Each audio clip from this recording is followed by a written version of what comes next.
The airplane, symbol of our mastery of the skies, is spanning oceans and continents in ever-dwindling hours, bringing new hope to the people of the world, new horizons to industry, and new careers to youth.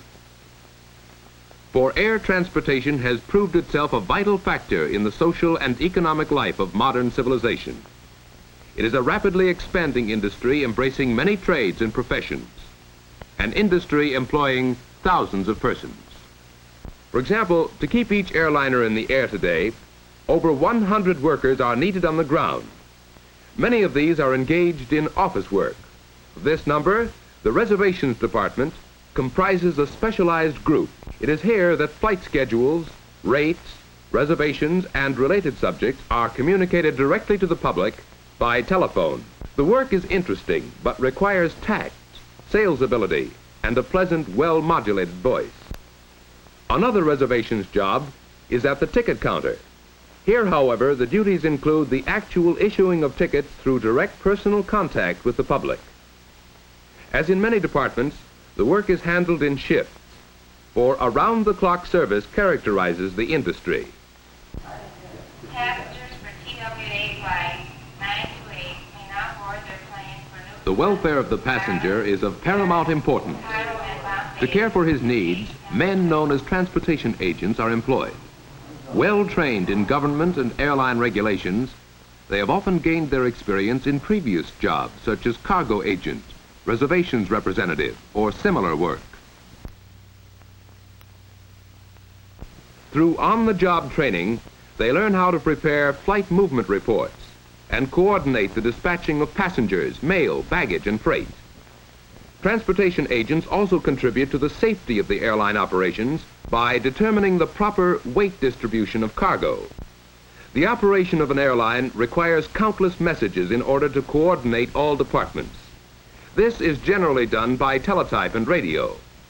Many of the teletypists are women, a large number of whom obtain their training in commercial schools. Accuracy and speed, as well as a knowledge of airline codes, is necessary. Although important, their work does not require the extensive training demanded of the radio operator. In addition to operating, he must be able to maintain and repair radio and telephonic equipment. He must hold a radio telephone second-class license or better issued by the Federal Communications Commission. The radio operator keeps in close touch with planes in flight, advising them on such things as operational details and weather conditions. Using weather balloons and various recording devices, the United States Weather Bureau gathers nationwide climatic information and sends it via teletype to airlines throughout the country. The information is then charted, analyzed, and interpreted into weather forecasts by the airline's meteorological department. This work requires specialized college training and unusual accuracy in judgments. But the key figure in all flight operations is the flight superintendent. He is the man who decides whether the planes will fly or not. He releases all planes on his division, follows their progress in the air, and keeps the captains or pilots advised of conditions affecting their flight. The flight superintendent, together with the captain, plans each flight in detail. This exacting work calls for a pilot who is also a qualified dispatcher, certificated by the Civil Aeronautics Authority. In addition, he must have an accurate knowledge of communication facilities.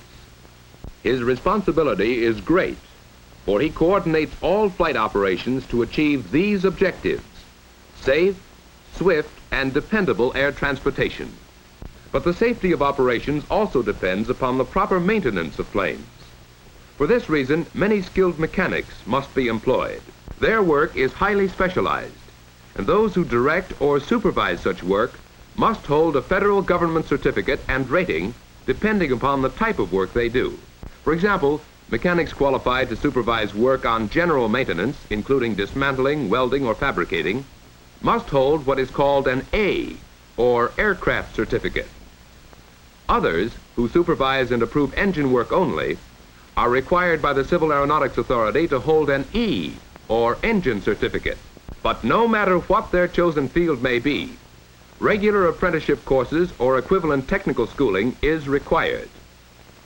However, planes need more than mechanical attention, for they must also be washed, cleaned, and polished.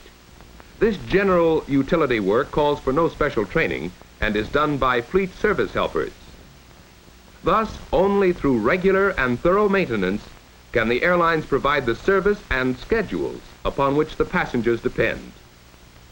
The arrival and departure of planes is regulated by dispatchers in the control tower. These men serve as traffic coordinators, keeping congestion at the field to a minimum. They are employed by the federal or local government and must hold a certificate which signifies their knowledge of air traffic regulations. For those young men who enjoy working out of doors in all kinds of weather, there are opportunities as ground crew members. Fast work in refueling and servicing of planes is required. Ground crewmen, as well as cargo handlers, need little training, but should be able to maintain simple records. Cargo handlers must know how to load cargo properly, according to its destination. In other words, what comes out first should be loaded last. Yes, there are many workers essential to air transportation, but throughout this number, the flying crew is perhaps the most colorful group of all. An important and familiar part of this crew is the smiling hostess or stewardess who anticipates the needs of every passenger. A hostess must be a person of charm as well as capability. To qualify on most airlines, she must be healthy, single, and between the ages of 21 and 28. She must be between 5 feet 2 and 5 feet 6 inches in height and of normal weight. Girls who are accepted receive special training in the rudiments of flight regulations, air routes, meteorology, and aeronautics. To be eligible, at least 1 year of college or 3 years of equivalent business experience is necessary. A knowledge of foreign languages is becoming a definite asset with increasing worldwide air routes. When the passengers are aboard, the ground crewmen clear away all service equipment in preparation for the takeoff. One by one, the huge engines roar into action as another giant of the air prepares to thunder down the runway. Many workers in all kinds of jobs have coordinated their efforts to make this flight possible. But without the skill and knowledge of the pilots, the plane would never leave the ground. These men with wings represent but a small number of all airline employees. Their qualifications are high. Perfect health is essential. They must have hundreds of hours in the air and an intimate knowledge of aeronautics and related subjects. The competition for this work is extremely keen, and only those with unusual ability and experience can expect to find employment. The majority of job opportunities are to be found in airline passenger service.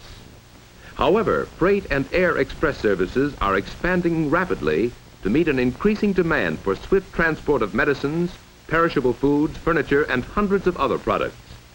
And in the future, this branch of air transportation will offer employment possibilities for pilots, as well as many others. But opportunities in air transportation are not restricted to large airline organizations. Many small companies and individuals maintain private planes, providing transportation or feeder service between local points. In work such as this, there are jobs for pilots, field managers and airport engineers, mechanics and helpers, CAA control tower operators, link trainer instructors, flight instructors, and many others. But the need of training and education for the better positions and higher paying jobs cannot be overemphasized. Colleges and specialized schools throughout the country maintain facilities for teaching different phases of air transportation. The armed forces offer exceptional opportunities for young men to acquire skill and experience in many aviation jobs. Technical books, trade magazines, and government publications provide current information and trends in air transportation. And airlines from coast to coast maintain training programs for all types of work vital to this expanding industry. But obtaining employment will not be easy. Competition for jobs is great, and the total number employed is comparatively small. However, the industry makes up for this by the variety of jobs it offers.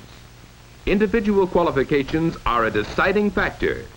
And if you want to learn and earn your living in a youthful and romantic industry, air transportation presents a challenge and an opportunity for your life work.